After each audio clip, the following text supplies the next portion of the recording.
This is episode 12, just one more after this. Man, what a nice, just a good episode. I don't even know what to say. I'm just getting so invested. Alas, in poor these people. Ulrich. I knew him well. Is it horrible to say I should feel more bad that Gao is leaving? No, because Gao is amazing. That was actually, like, on the one hand, it's kind of like... kind of spoilers, but it's kind of like when Ed left in Cowboy Bebop. On the one hand, I'm like, oh no! But on the other hand, I'm like, no, that feels right. That's the way And that now character should go. I must return to my home planet. I just want her to do like the cat returns, like she just does a spin jump and then like a bird catches her and she flies off. I was waiting for her to just like raise her arms and then just ascend into the sky into a UFO, like pew. No, she do something cooler, like she do like some sort of flip or something. And like the birds of the world will carry her off. I don't know, but she's so cool. To China, someplace considerably further. Actually, where is she talking? You know what?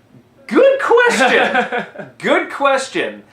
I don't know for sure. The theory is that she is the Crane Mother, which was from Iron Fist, which I am not that familiar with because I didn't read it. I believe most of this is more fairly recently.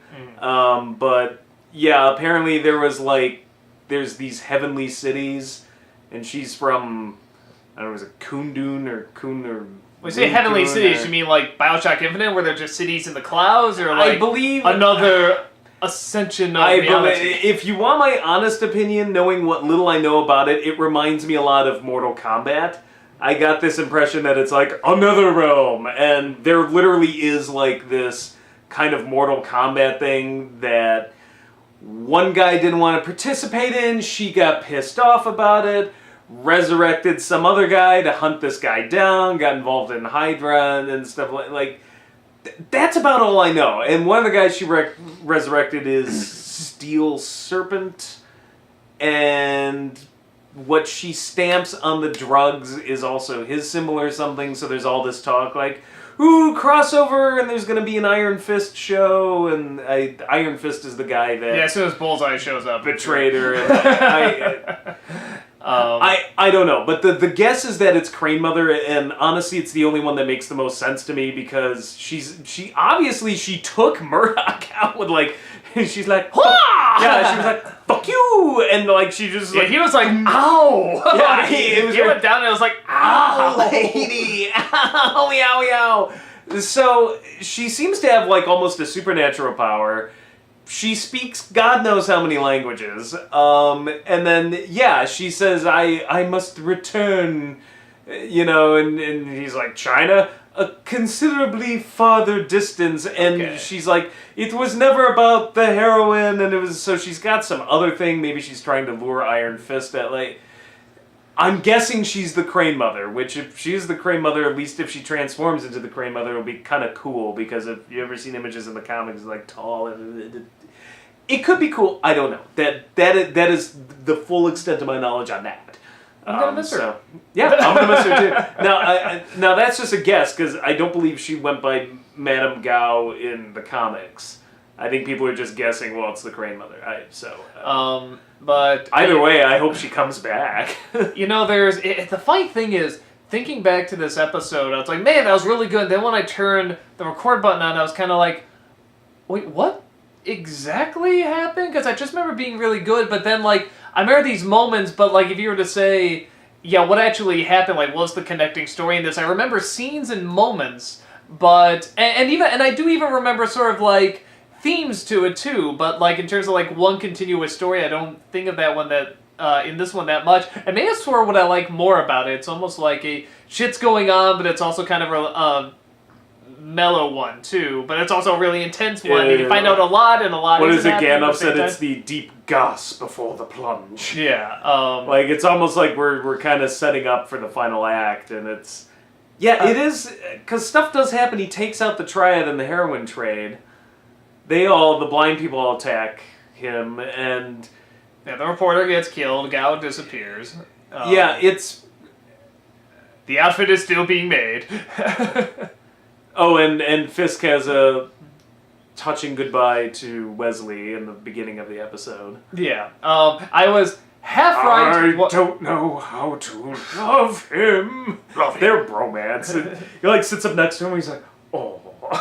Like, you feel bad though. Like, yeah, his girlfriend wakes up from her poison drink, whatever.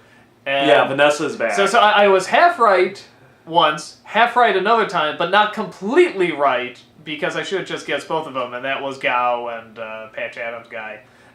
Leland! That poison. I'm always going to call him the Patch Adams guy because it's funny. I have a name! Yeah, it's Patch Adams guy.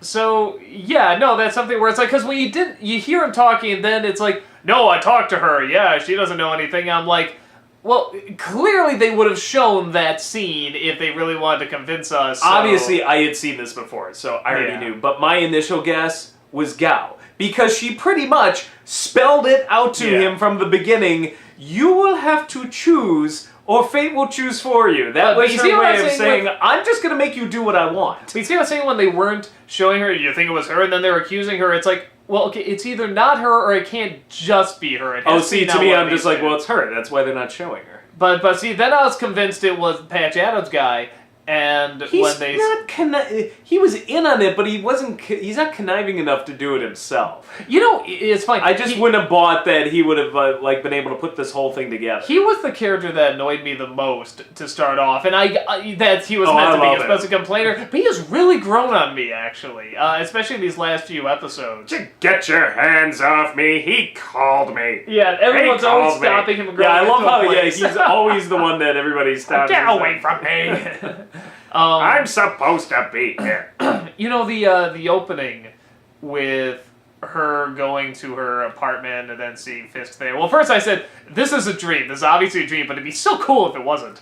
And then we get that scene at the end anyway. That's what I love about that scene. It's a great setup for the ending so that there's almost a part of you like hoping, is this just another dream? Is Yurik just drunk? Or did he pass out? Like, no, it's real. And again, it's all about the balance. Fisk loses Wesley. Now they lose Yurik. Yeah. It always has to even out somehow. There's always, you have to pay for your sins. Speaking of which, seeing it a second time, there is one thing I really noticed, which is, what was it that the Italian mobster said when he left at the beginning? When he was talking to Yurik, he says, I'm getting the hell out of Dodge and this and that, and he said, you know what, I've been in prison for a lot of years, but out of all the newspaper reporters that reported on what I did, you were the only one who didn't bring my kids into it.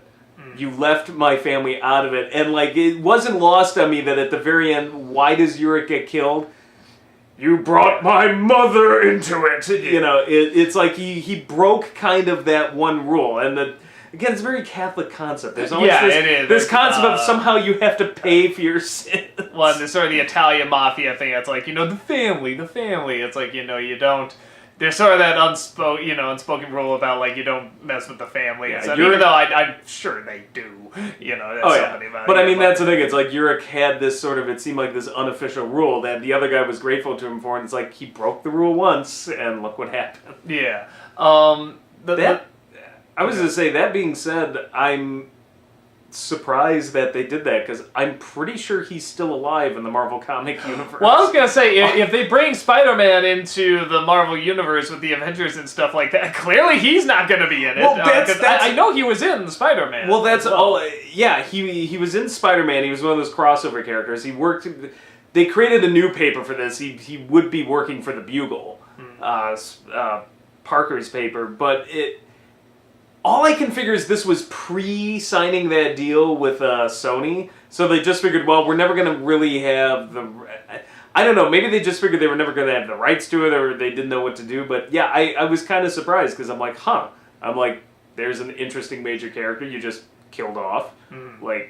The two scenes that, actually, even kind of three. Emotional scenes for me. One is the opening when she goes to her home and is showering and stuff like that. And you just feel you feel that weight that she killed a person. There's a realism really too to her actions, because I swear to God, the second she pops open like the bottle of whiskey, and it's just like, like I was just like, that is exactly what I. But would even have done. sleeping with like the shades drawn and the light shining through, and it's very dark in there and stuff. I mean, it's like there is this realism that there's a movie called In the Bedroom that tried to capture the same realism, and it's one of those movies I cannot explain why. For me, I mean, it's. I'm sure it'd be good for a lot of people, but for some reason they're trying to capture this, and it didn't work for me. And they spend so much time on it. I they tried to do it so well, and they spend a long amount of this movie trying to capture this, and I really appreciate the effort. But it's so funny, within like a few minutes, they captured it in this opening.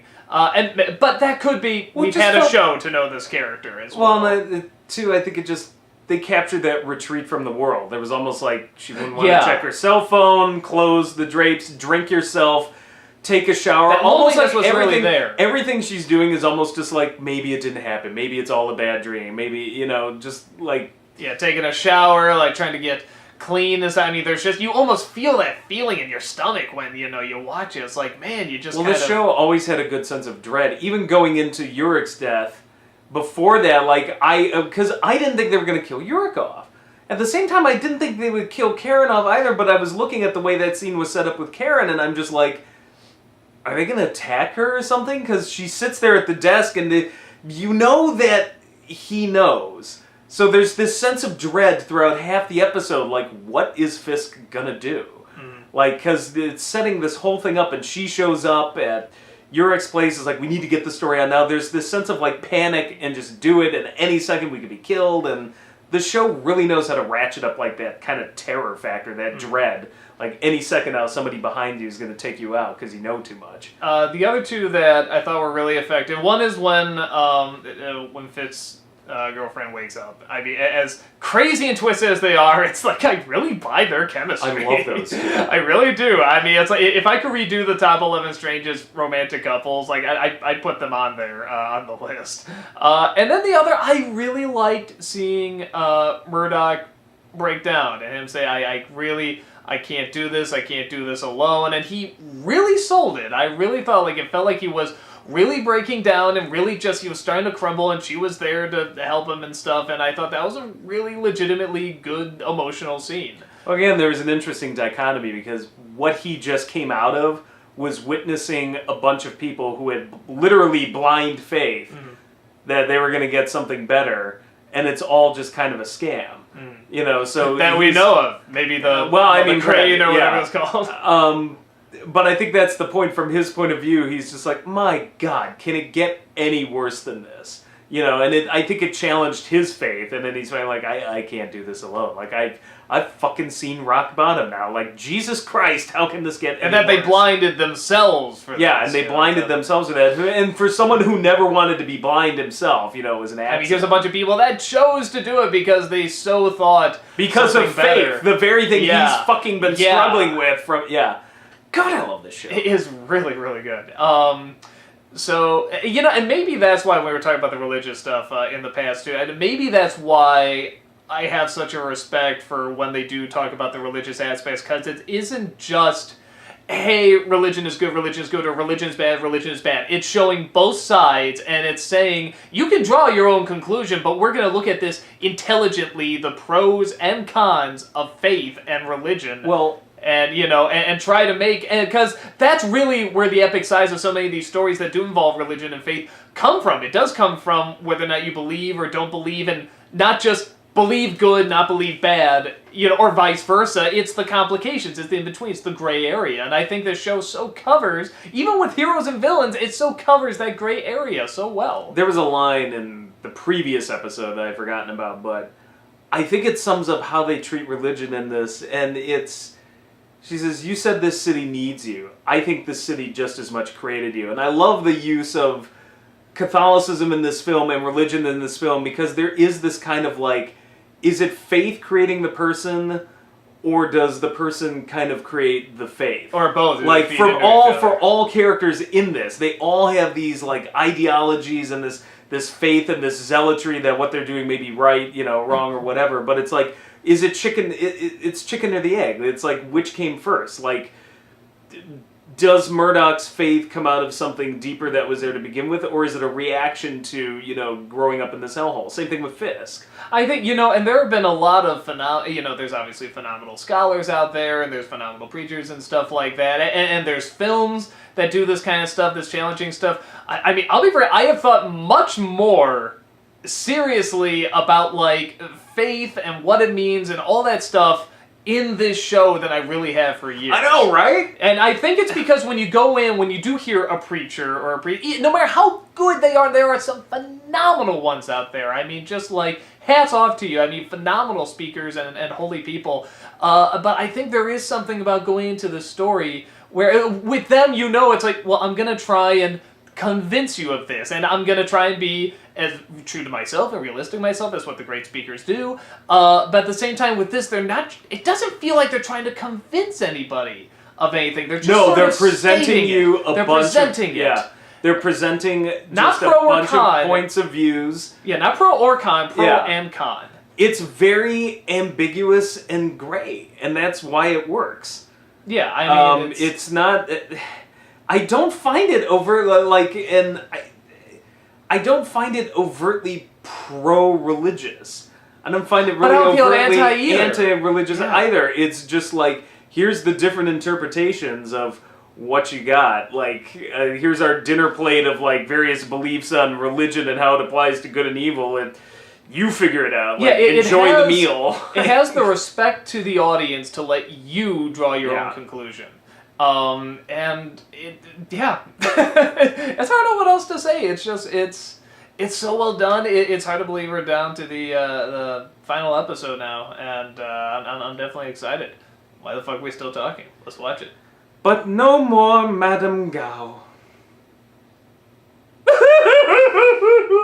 Oh, there. She better be this Mother Crane thing. I'm sure she'll be back. I don't know about Leland, though.